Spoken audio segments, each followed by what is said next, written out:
All right. So the past few days, I had a topic on my mind that I wanted to make a video about, and I wanted the topic of the video to be everybody wants your money. Everybody wants your money. Now, this is just an idea that came to me, but so we live in a capitalist society, um, and people receive money or earn a living by exchanging money for some good or service. So now that's normal. If you want something, you work and you spend that money to get a good or service that you need. But how I was thinking about it was more like, if you think really like beyond just those basic services, that when you are when you're just out and about and someone's offering you something, you know, uh, to buy something or try something, there's a motive behind that. Now, it can be something that you may like and you want to buy, but I think more about the motive of the person that's actually, uh, extending their reach. Now, what what really made me think about this more was really back in, I think April. Went to the Florida Fair in Tampa. So, I hadn't been to the fair in, well, probably 2 years ago actually, but prior to that, it had been like 15 years or so by choice. But so the fair is all fun and games and all that. So um, just like within, I think by the first 15 minutes, I had already spent like $100. The $100 was a bit for the whole day for games and food and all that. So what made me think about, okay, the fair is like once a year. Most fairs are typically once a year, state fairs, whatever. Um, Now I understand these people are there to make a living. I guess it's all fun and games for the consumer, the people that are visiting, but I'm thinking more about the economics of it. And it's like, okay, so the first 15 minutes that I was there, you know, as I'm walking, of course, there's people, with their vendors and games and stuff. They're like, hey, you want to shoot the basketball? You want to try this or try that? I said, no, I just got here. I want to walk through the whole park. If I see something, I'll stop, but don't like beg me to stop, because I feel like that's when it goes to the point of like, you're going for a motive at that point. Um, Now, so when I went through about $100 in this first 15 minutes, it hadn't brought any food yet. So I hadn't even had lunch yet. Um, how it really sunk in at that point is, okay, people, I understand, like, they want to get people to get on their rides, eat their food, and stuff like that. But, I'm more like, I don't know how most people are, but if I'm interested in something, I'm gonna stop. Either I ask a question or I wanna know how much something is so I can buy it or whatever.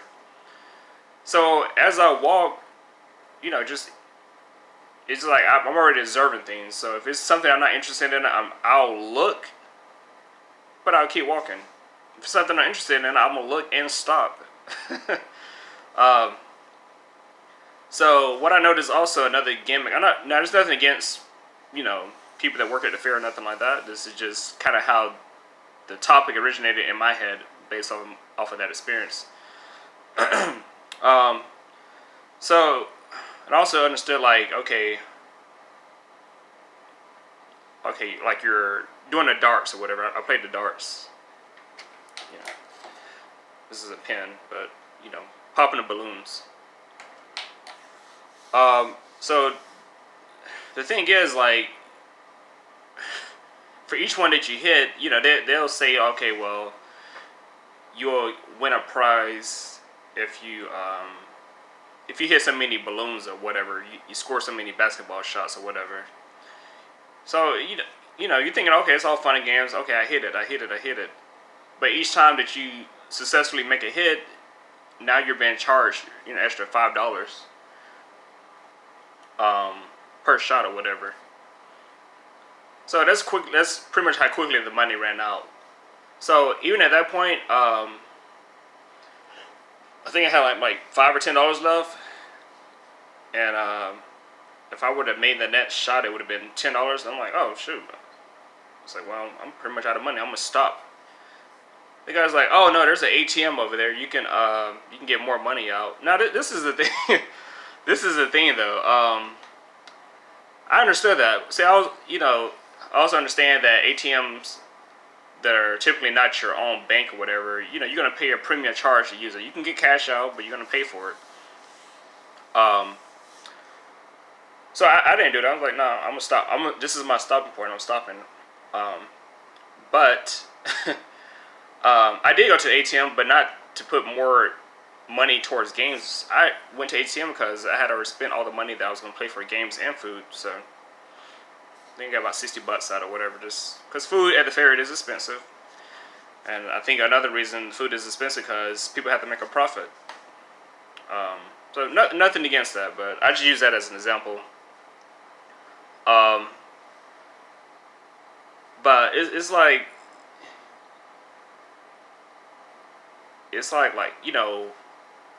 people, they for them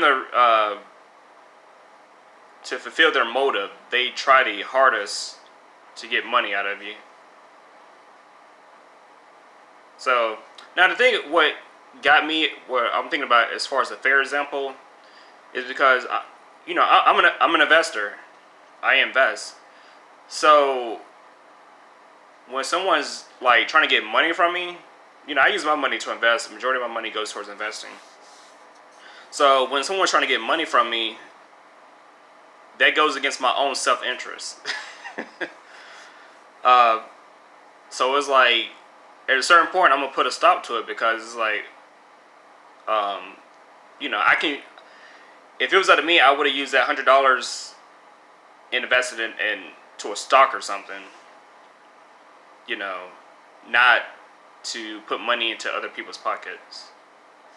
But like I said, it was a fair, it was all fun and games, but that's just my mindset though. It's like I'm in an investor state of mind, so I don't think about like giving money freely to other people. Not like in a selfish sense, but I mean like as far as like benefiting like their motive or whatever, their bottom line or whatever. Like I say, if it's a good or a service, oil change, groceries, that's basic stuff. You pay for that. You pay for your service. But I feel like when it comes to certain things, you have discretion. You don't have to give people your money. It's your money. They want it, but you have discretion. You have control over that money. So the whole point of this video is everybody wants your money. And if you're not mindful of where your money is going, or who's always asking for your money, or who you give your money to, you can easily fall victim to that and not even realize it.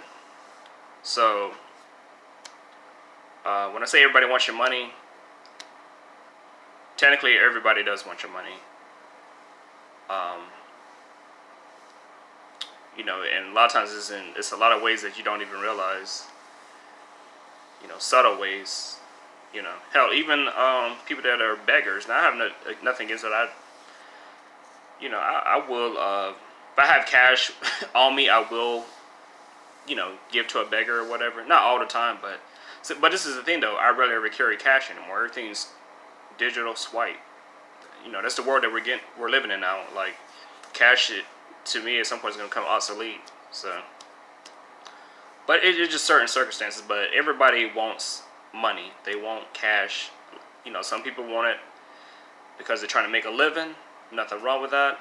Some people have another motive that they just want to see what they can get from you. But you know, it's whatever. But you know, they're just something that's been on my mind for about 2 months now, and I've been thinking about it the past week or so, and I said I want to make a video of that.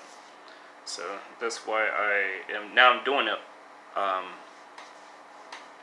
feel like I have my thoughts together to make the video for it. So you know, it's just something to always be mindful of. Where your money's going.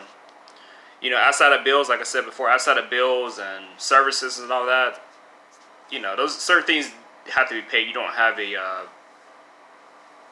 much of a you know, wiggle room to negotiate. But you know, it just, you know, America, you know, especially in America, it's a capitalist society, and this society runs based off of spending. But I feel like instead of working and giving your money freely away to people,